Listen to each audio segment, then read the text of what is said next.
Paul Livingston.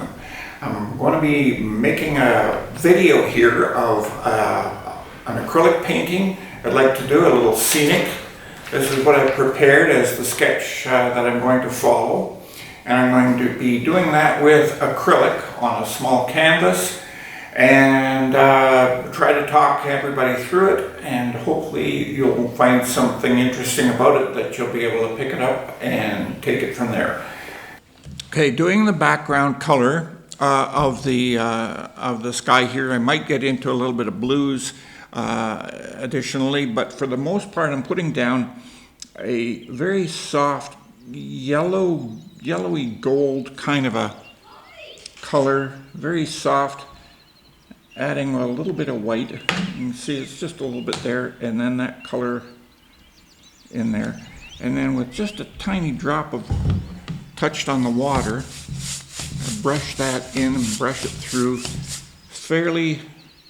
It's fairly moist, so it spreads very easily. And go right across the page. This is a canvas, by the way. It's a stretched canvas. And it's a nice bouncy surface. I need a little bit more white on that. Just a little bit softer. Okay. But still, that's a fairly wet application. It's not runny wet. I think I could probably do with a little bit of pink to that, I think. Tiny bit of red mixed with that. And mix off the side, yeah. I brush that through, it'll average out. Just that moisture on the brush helps to spread it around a bit, and fairly quickly. That red is contamination, I'm afraid. Touched something else on the canvas that we shouldn't have. There. I just keep brushing that through. It's a nice even background. All the rest of the colors that are in here, once this is dry, there'll be blues and browns and grays and some greens. And it's best to get the background kind of secured first, so it looks nice and even. Just gently brushing that back and forth.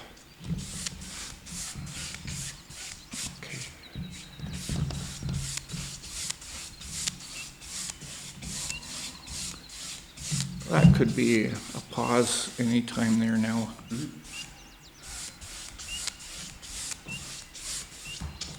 This is one of those drying times where it should sit for a little bit. So I'll dry that off now with the power dryer, just so it's not wasting a lot of video time.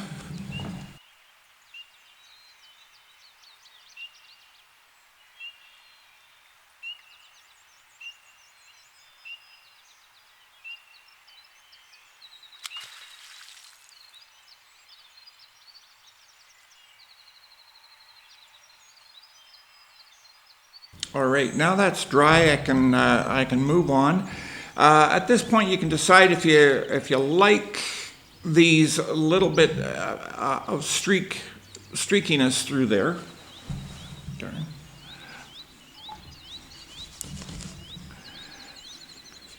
Doesn't take much to disturb that. It's a very thin coat of the paint mixture that I put on there. If I wanted to smooth that out, absolutely thin it out, smooth it out, I just mix more of the same color and brush that on and through until that becomes totally even and smooth. I don't mind this. It gives a little bit of atmosphere, I think, and it'll go well with the rest of the style that I'm putting into this. So I'm going to switch to a slightly smaller brush here now. I like these angle brushes. You can get a lot of work done with them for a broad stroke or fine thin line and use the tip of the brush. But I'll just mix up a little bit of this dark blue, this Windsor blue, and the dark brown like I was going to. And that's going to be the basis for my drawing. Fairly thin, dip it in the water, and I'll just look at my horizon on the picture, on my reference picture. It's sort of low here. It's down through this part of the painting, this line through here. And notice I haven't put any pencil marks on here. I'm not drawing it out per se with pencil. I'm just drawing it with the paint. So if you come to paint class and think, oh, I don't need to know drawing, well, think again, because I think most people seem to want to get the results of an image that looks like something, looks like what they're working from, what kind of picture or memory they have of something. This isn't going on real heavy. It's quite light. And I just keep a thin touch on that as I sketch this in. This little bit of land coming across here, joining up here, and a few weeds and stuff, but it's just a tonal sketch right now. That's what you'd call that, as a tonal sketch over top of the colored background. With the paint being as moist as it is, it sort of dries in little streaks, and that I find I work with those as suggestions for where some things ought to be, shadows and such. And so, and in this corner we've got some vegetation, a hint of it right now. We'll come back to that later. I'll introduce a little bit of green here in the area that I want, so mix a couple kinds of green. It's going to be fairly soft. Okay. Water again. Ooh. Dry off the brush so it doesn't run so much.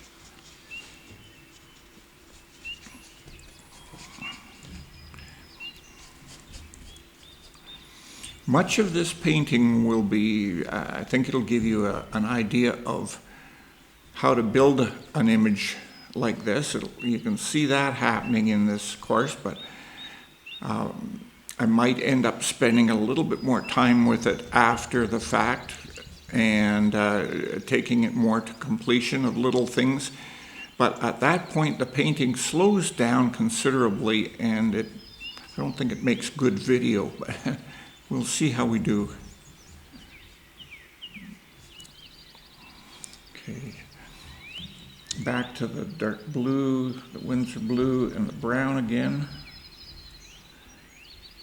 A little bit of moisture. And I'll think about these trees here. Up this side here. I'm using the edge of that brush, the thin edge, just to dab on some shapes here of trees. And then to the point, switch it over, drop in a hint of some of this branching that happens.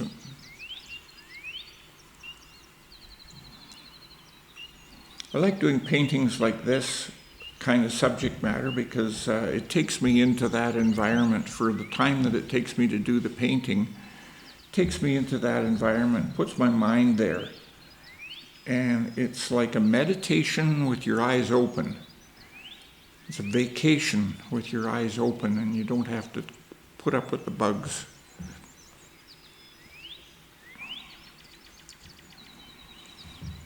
But getting away up north to beside a lake or going exploring in the woods, those kind of things is what we should be doing at this time of year, and just makes a nice mental getaway. before too long, we better do this background, the far side of the lake there, a hint of those trees over there. So I clean off my brush, dab it dry, and I pick up the color that I want. It's that bluey violet, maybe a little bit darker still, but it's that blue violet, fairly soft, and will indicate these needs to be a little softer. Being acrylic, you can come back at any time, back into it and soften down colors.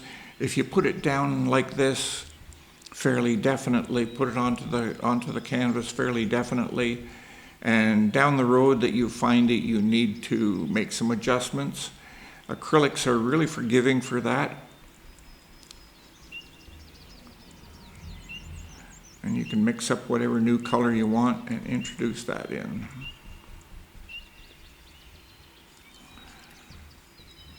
So fairly quickly that comes into it, making a little bit of a scene. You get the sense of a little spit of land here, a little narrows, some water off in the distance there.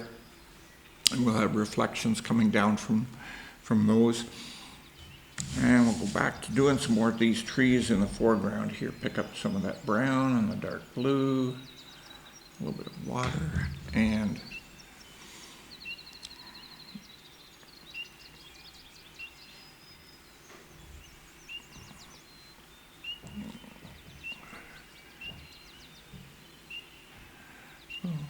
lakeside environment. Probably a good fishing hole or something on one side of this or another.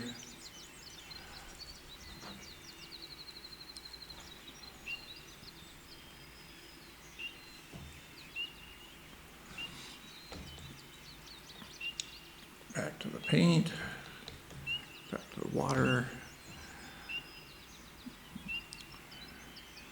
A little grouping of trees here. They're not perfectly straight.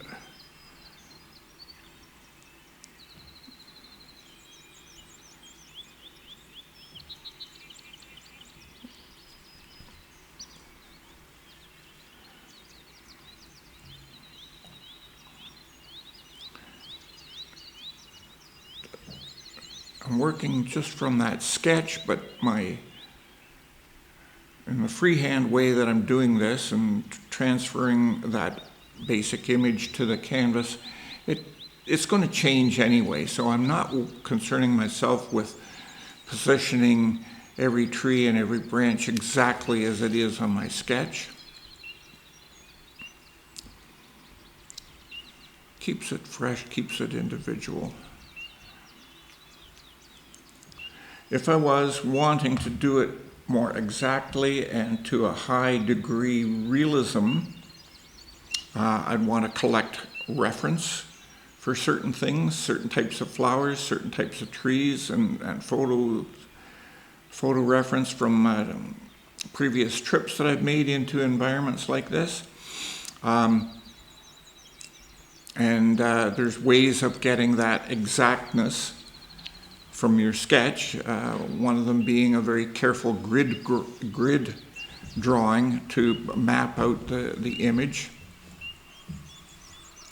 Another being a mechanical, using the mechanical means available with a photocopy and trace it down, or use a projector. And that's not unheard of.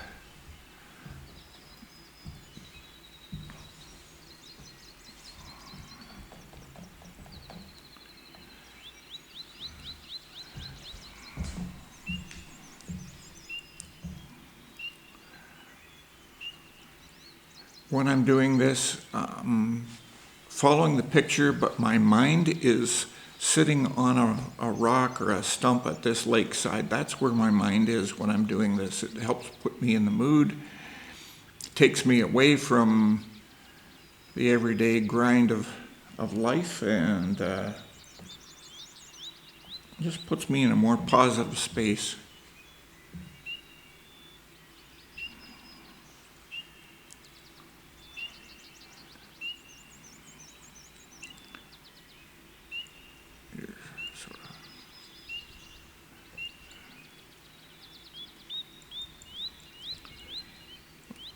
ragged pines, the way that the branches droop down, forming little clusters.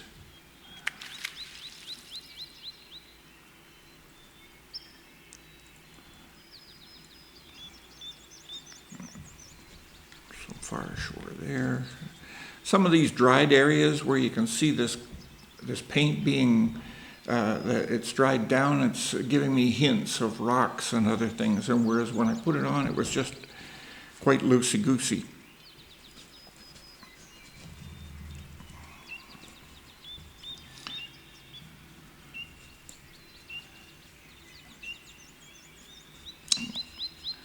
Build on some of these grasses here in a few minutes.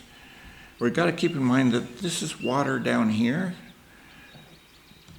So we're going to have reflection of some of these shapes that are towering above this water.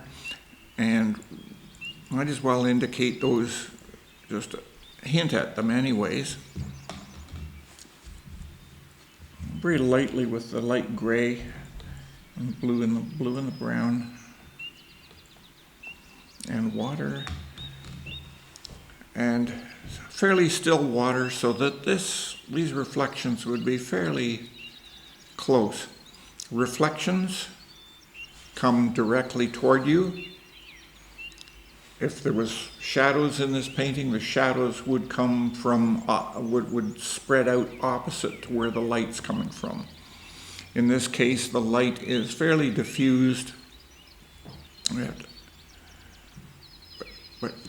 And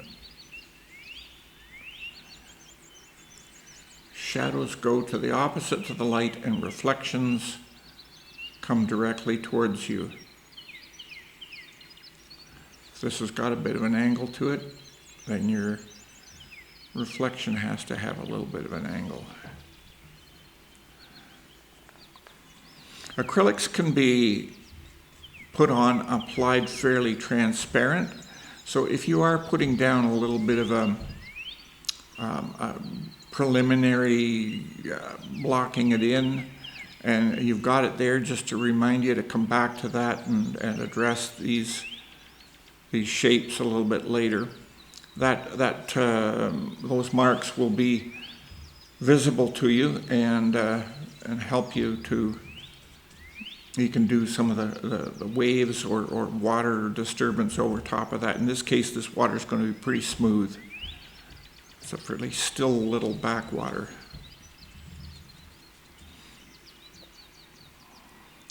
Bring these rocks down a little bit here.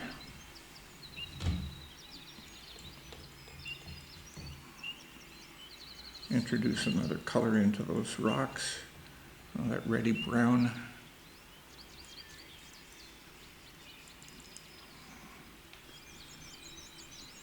Being acrylic, you can work over top an area. If you want to change that area a little bit, you can change it very easily, or change it back. I'm just thinking how these rocks are piled up here in this little backwater spot. And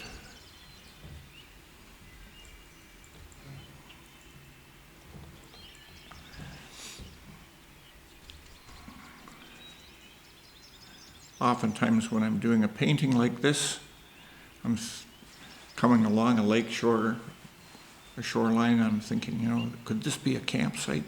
Where would I put my tent? It's just some of the thoughts that go through my head as I'm poking paint on.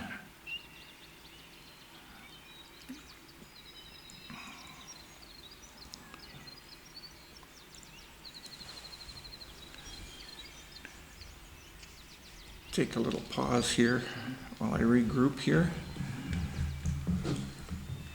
How's it going so far? Great. Amazing. Really beautiful as well. It's gorgeous.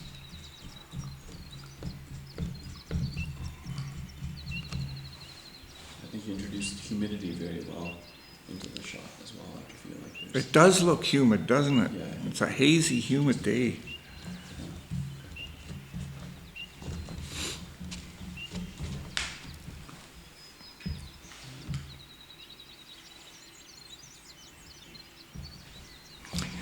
Okay. I'm going to pick it up again and switch to a slightly smaller brush.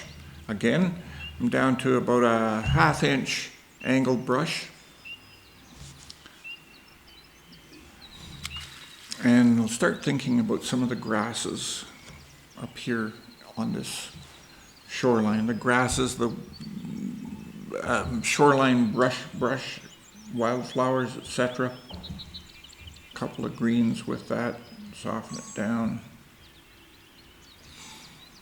The painting has a little bit of that, a little bit of a haziness, an atmosphere, and it's an atmospheric perspective, I guess, that goes off in the distance, and it's fairly soft in color. It's not bright and brilliant.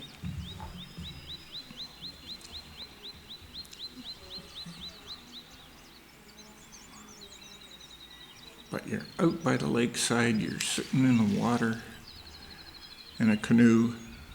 Oh yeah, paint the picture.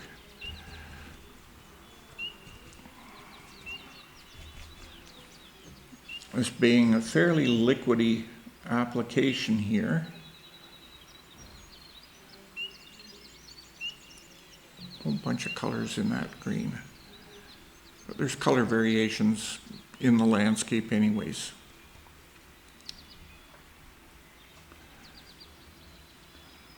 And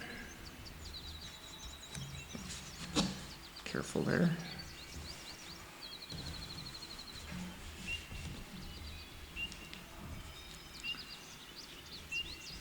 Now, as the background here, it's still settling. It's wet, fairly wet, runny consistency, but it's starting to take on some more depth. If I want to do these fine lines of grasses in here, that indication, I want to go with a slightly denser blend of paint, not so wet. So it's going on dry, but it'll stay where I put it. It's not going to run down the page.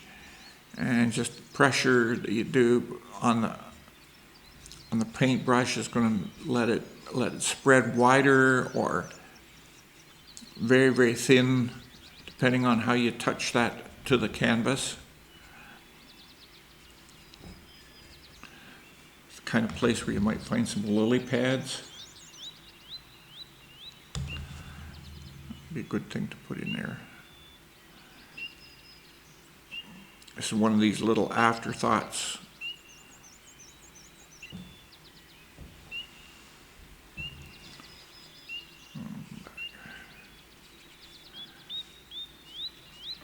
I'm using that thin edge of that brush to just indicate some grasses, one stroke at a time.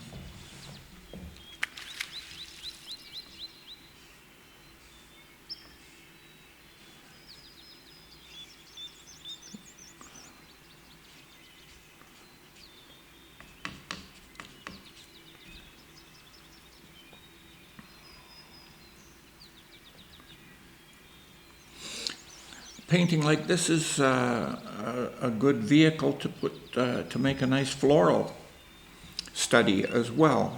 Oftentimes around a little shoreline like this, you've got wildflowers that grow in moist conditions. If I wanted some specifics, I'd go and find some reference of what grows beside a wetland. And maybe look up those pictures and just sort of see how they might fit in. So might have some grasses and indications of flowers in between rocks and along the shoreline here.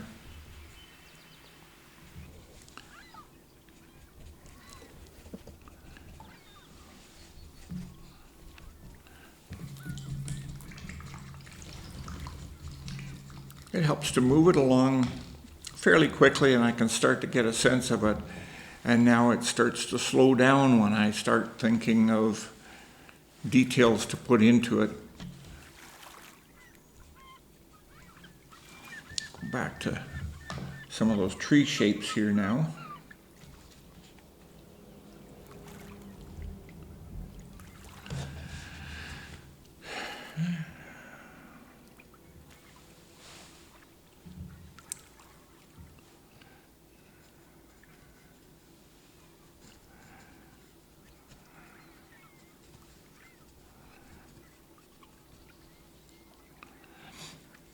So introducing more contrast here, a little bit darker tones of color onto these tree shapes that I've roughed in.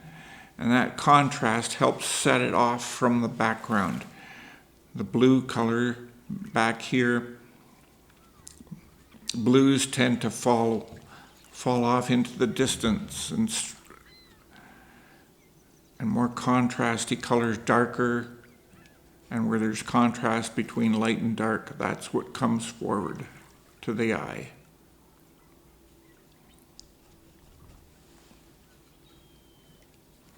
Just constantly mixing colors.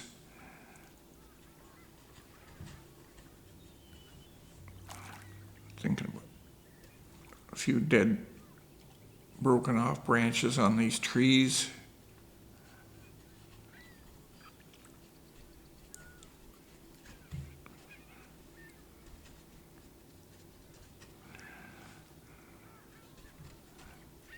There's so many different ways of rendering an image like this. You can be very, very bold and impressionistic, like the group of 7 with their big paint brushes and heavy gaudy paint.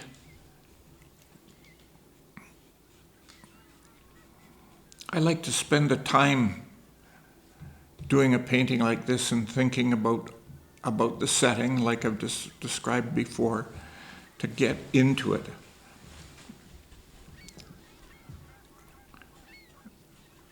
And when it slows down like this, this is the meditative part of it.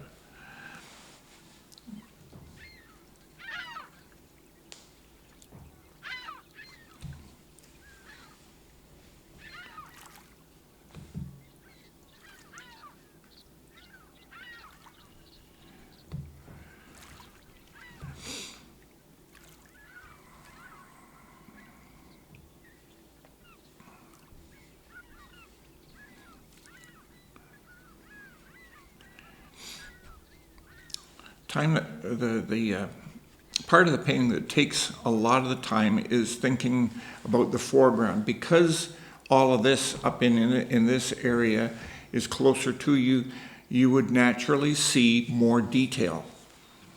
So not so much so back in there. It wouldn't be necessary to indicate individual trees way back in there on the other side of the lake. But up close here, this gives you a lot of opportunity for detail. And this is where some wildflowers might be nice to set in there.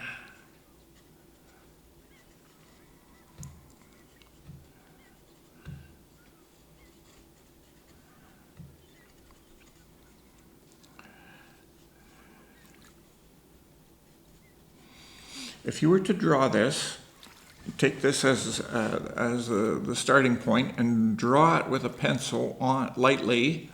Draw it lightly onto the canvas. That could be your working platform to begin with.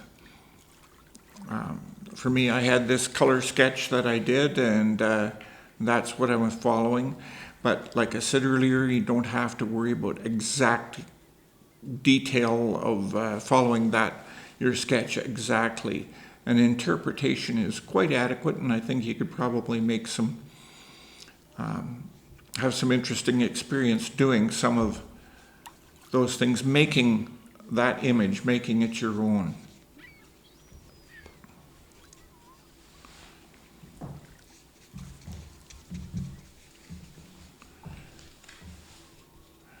Just the color on this tree back here, the bluer, more bluey color on that somehow sets it further back to the eye.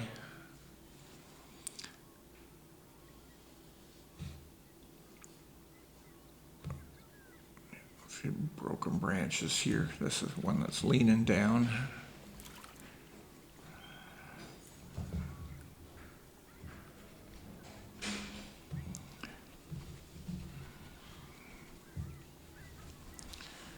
Okay. And right here, I think if this is fairly dry now, I think, across here, We've got some reflections here. I'm going to just put a little bit of deeper color or something into this area because it's a shallow water area, reflective. This is why we get these reflections. But it's still got some depth to it, and I think a little bit of color would help to describe that. Bring it out a little bit more. Just want to get the right color. I got blues in there. Let's see what we got.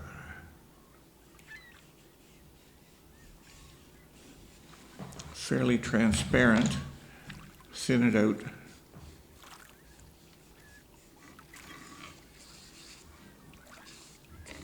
And you're looking into the depth of the water too, so it might naturally be a little bit darker.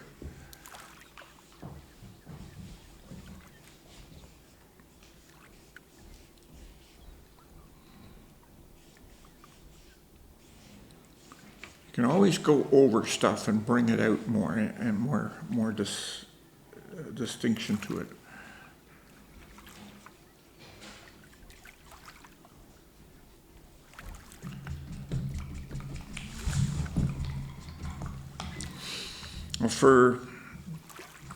Leave this for now here.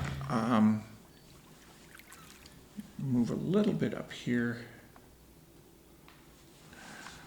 Very thin. A little bit of blue down here might suggest the reflection that you'd get from that far side.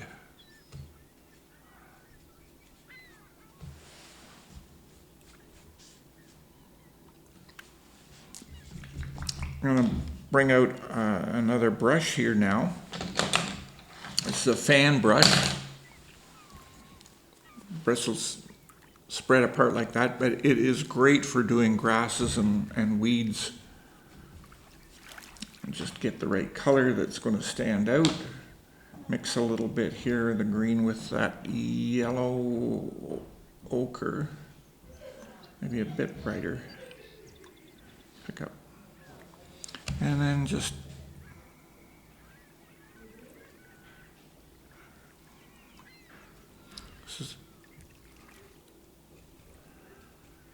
shorelines are pretty little compositions. They're wild as just the wilderness, and yet there's some beautiful flowers.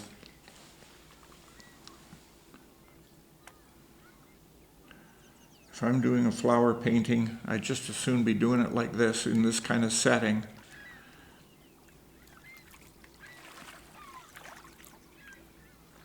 It's not like a flower study where I've got to do the exact petals on the flower. It's an impression. It starts to brighten it up a little bit.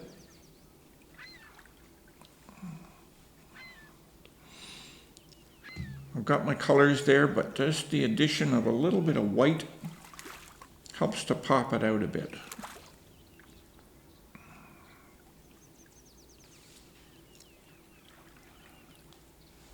Just dabbing, little delicate dabs.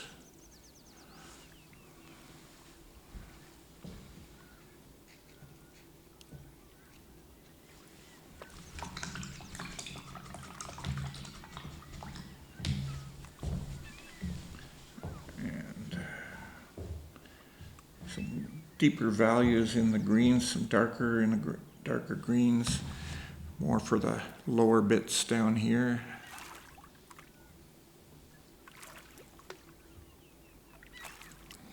Everybody's got a different way of doing a painting. I work fairly quickly and with an impression. I like making pictures, and I enjoy doing it for my classes.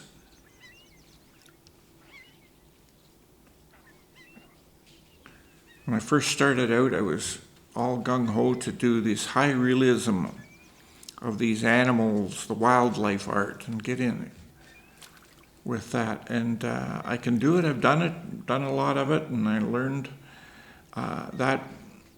But over the years, I've developed my own style and my own kind of subject matter that goes back to these wilderness settings. But the way I do my work, I know that nobody else has painted this scene before. It looks like something you could go to, but surprise, surprise, it's right out of my imagination.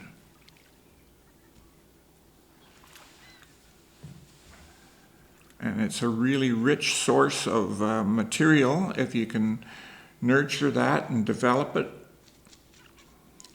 I say I can go more places in my imagination than I can go in my car or my canoe.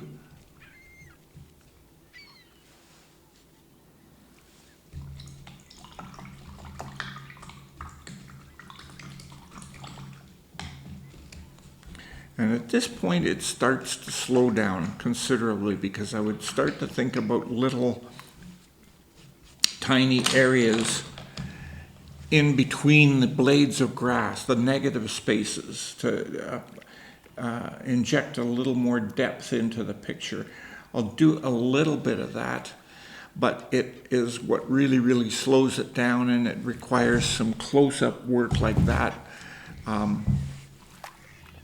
So if I'm thinking, some of these deep areas between blades of grass,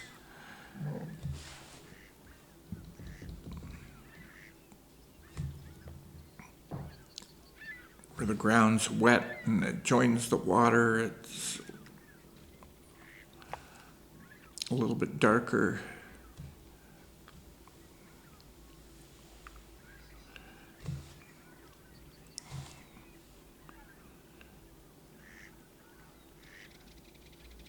You got to think about it as you're doing it. You can't just willy-nilly go across and make a dark area. You got to think about what you want to bring forward and what you want to knock back a little bit. By adding a little bit of shade, deeper tones, deeper color values in the negative spaces, such as between grasses, you let the brighter greens of the grasses and flowers, you let those come, it pounces them up forward a little bit more.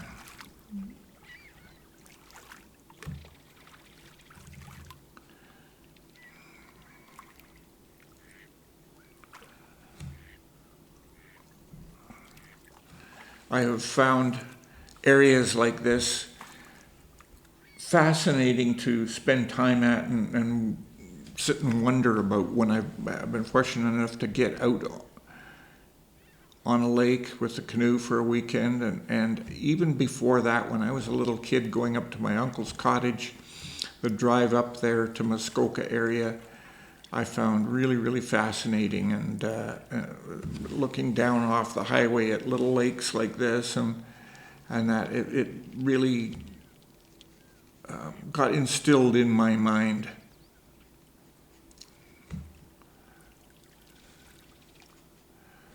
And that has become a source of a lot of peacefulness, to be able to tap into these kind of memories, these kind of settings. I'm not talking technical stuff here. I want technical stuff.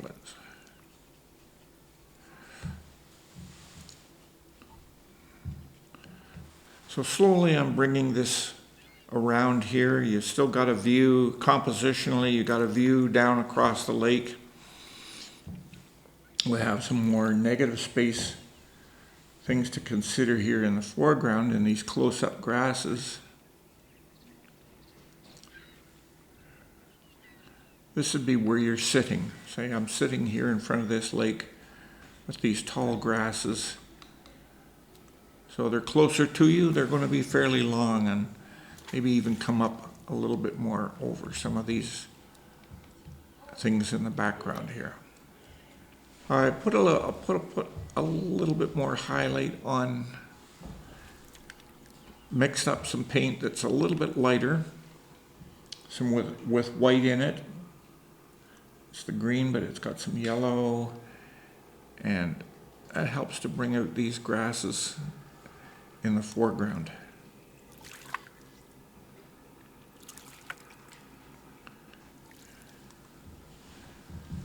Again, it's a little bit of contrast. These lighter shapes come forward from the darker colors in behind it.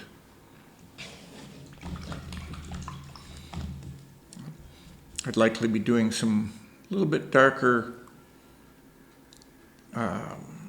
values in the rocks behind here in the negative space of the grass anyways. It helps to punch them forward.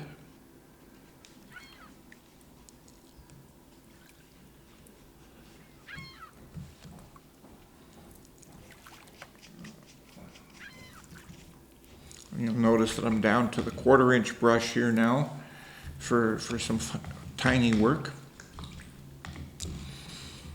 Mix a little bit more of these blues, the dark blue and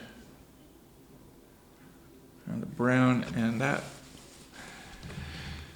come up to some more branches in these trees here.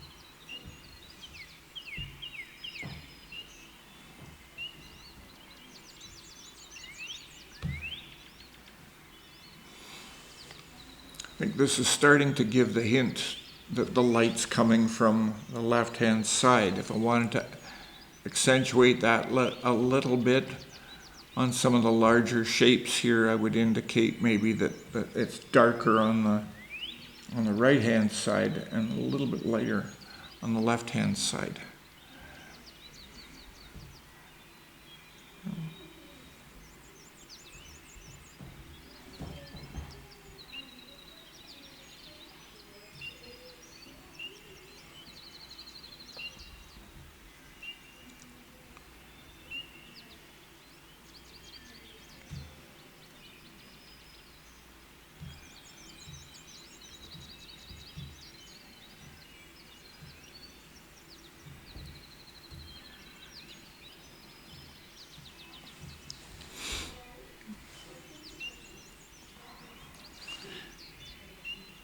So if you look at that, where would you put your tent?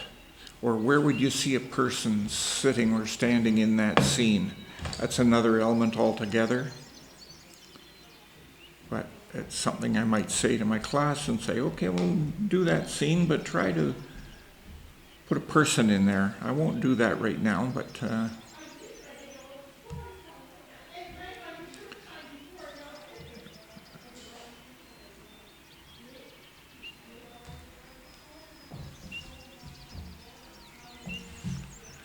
when the water is perfectly still, like in a little backwater like this, the reflections can be just as exact as what you see above the water.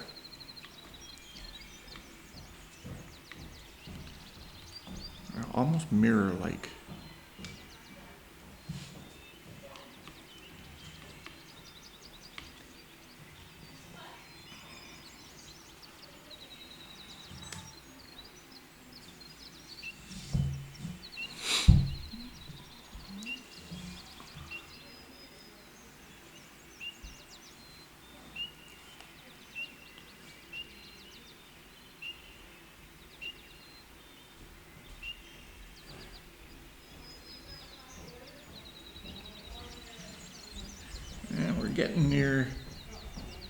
Getting near time to put this aside now and let it hit the airs.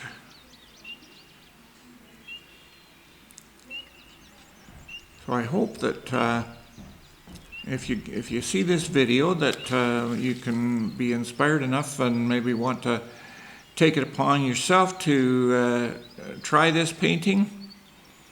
If you need to find some actual reference of places that you might have traveled or something similar, or even for just a reference on rocks, a reference on trees or stumps or particular flowers along the shoreline. Take a little bit of time and find that stuff, and then you can look to it as you're doing the painting.